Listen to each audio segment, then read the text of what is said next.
Hi, good evening. This is Alcan. Welcome back to my channel. I was watching a report from Dan Ribéry. Sorry I pronounced it wrong. New York One. It's about the some legislation out there to eliminate the OPTO, and of course some transit expert was saying, this is a great way to save money. Steve Hikashaki. I'm sorry. I'm sorry. I mean, seen the report several times. I mean, he comes off like a snake oil man, snake salesman, oil man. Yeah, it sounds great. Oh, we can save money. That's the first thing they say. But the reality is, Opto has been tried more often than has succeeded. And if you're not familiar with what I mean by that, trains running without conductors supposed to save a lot of money. However, many transit systems that had done that since the 1920s and 30s. Despite the so-called savings, many of them went out of business anyway. They were replaced with buses. So you had a huge mass transit system, 20s and 30s, converting from two-man crew to one-man crew. Save money, but it didn't do any good because the automobile was very popular, gasoline was cheap, and so on. That's the reason why National City Lines took over all these transit systems and converted to buses. That's why you only have a few of these transit systems still around. Like San Francisco or Boston, Philadelphia. The other systems were eliminated. It took decades before mass transit started making a comeback. So sometimes the savings are not there. And I'm sorry if I had to say that he sounded like a snake oilman, because this is the same thing over and over again. Oh, save money, save money. Mm-mm. Let me tell you something. New York City Transit has been operating OPTO since 1996. Where's the savings from 1996 to now? Where has it gone? Has there really been any savings? Because basically, if you ask for an audit about where this money went, I don't know if they can give you an answer. Besides, the reason why the system is having so much financial problems is because you have bad management, not because you have so many employees. In fact, you've been reducing employees over the years. Since the 80s, you've been reducing more and more employees, but yet you're increasing more and more management. So how is it you're saving money when you're getting rid of employees, but you're increasing management? That made no sense. And, one time the transit authority had, what, over 30 vice presidents? Why you need over 30 vice presidents for?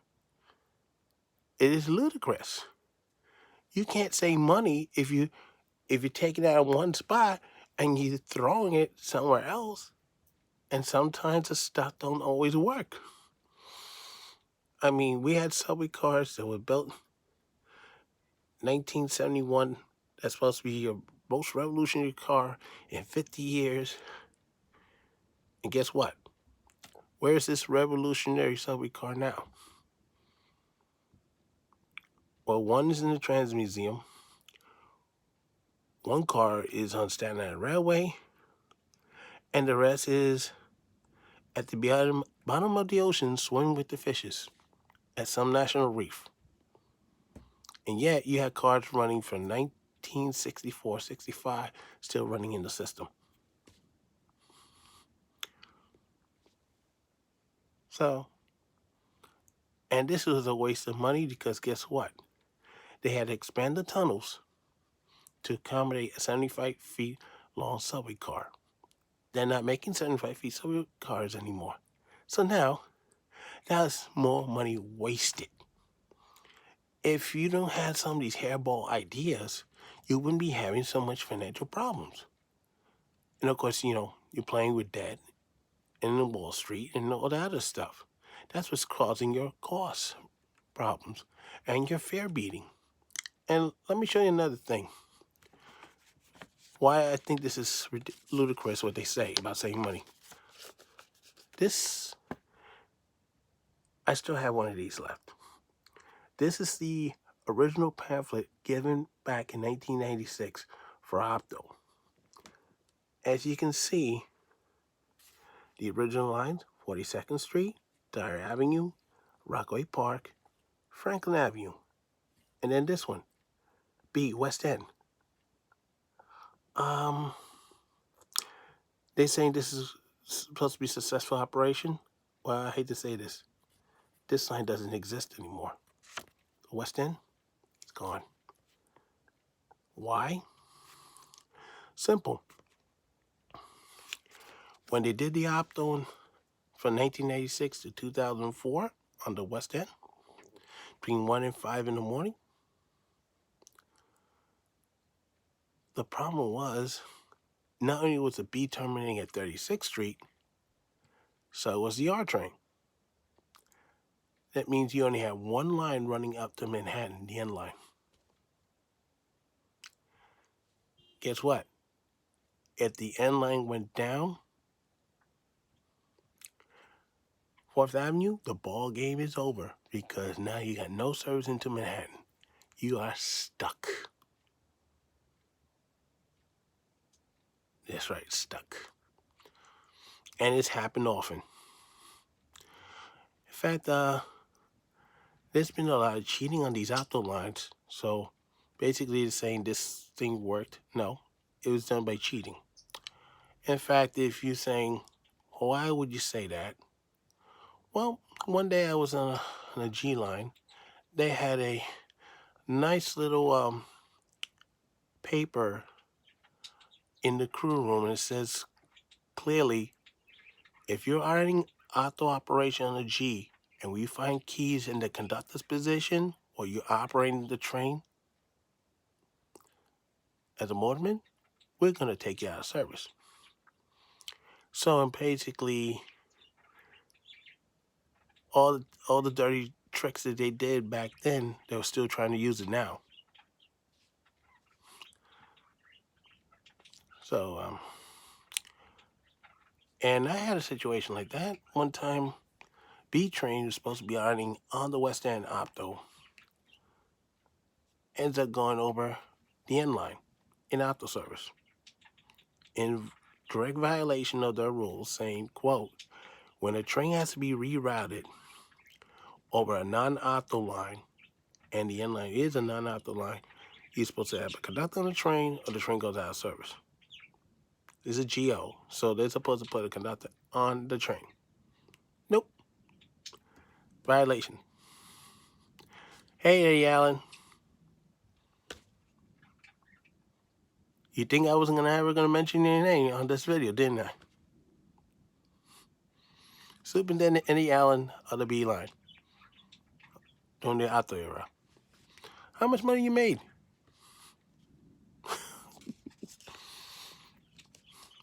Oh, yeah. About that motorman who had the problem with the door? I don't think he was faking it, dude. You just upset that you lost your bonus for that trip. Another thing, I want to show you what's inside this thing. So, this was a flop. They had to get rid of it. So that's why in 2004, the D train took over full-time on the West End line, and the B is now part-time on the Brighton line. It was a flop. Let me show you what's in this thing. As you can see what OPTO is, the lines involved, and the times they operate, and an explanation why they're doing it.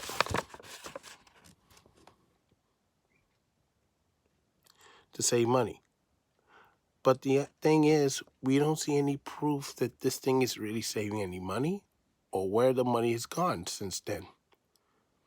It might have gone to some superintendent's pockets, but has it gone back to the ridership? No. In fact, the motorman's only making $2 a dollar extra only if he's on the train. As soon as he walks off the train, no more $2. Here's other parts of this thing. More explanations.